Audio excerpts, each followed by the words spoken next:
The story of the real Wolf of Wall Street. Jordan Belfort grew up in the Bronx, a poor and dangerous neighborhood in New York City. Although his parents were accountants, they didn't earn much money. From a very young age, Jordan had one goal in mind, and to achieve it, he was willing to do whatever it took. As a teenager, he moved with his parents to Queens, near the sea. Being hyperactive, he didn't spend his summers relaxing, but rather setting up businesses. The summer he turned 16, he began selling ice cream on the beach with friends. In just 2 months, Jordan made $20,000.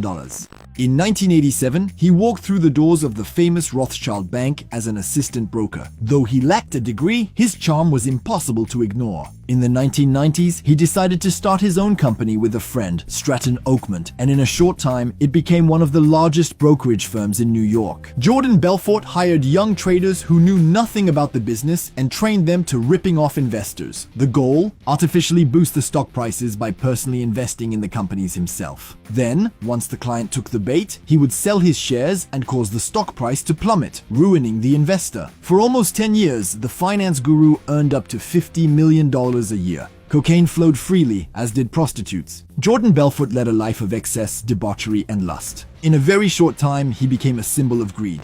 But after a while, the US authorities began to take an interest in his affairs. Belfort was fined $2.5 million for fraud, but that wasn't enough to stop him. Realizing the FBI was after him, he fled to Switzerland to hide his wealth, which he smuggled in. Unfortunately for him, Switzerland turned him into the FBI. He was arrested and faced 4 years in prison for embezzlement and money laundering. All his assets were seized, along with half of his income. He had to repay $110 million all the people he had defrauded. Belfort wrote his book in prison. He gained notoriety as the Wolf of Wall Street and proceeded to sell for $1 million the rights for a film adaptation. In the end, he only served 22 months in prison because he turned in his accomplices.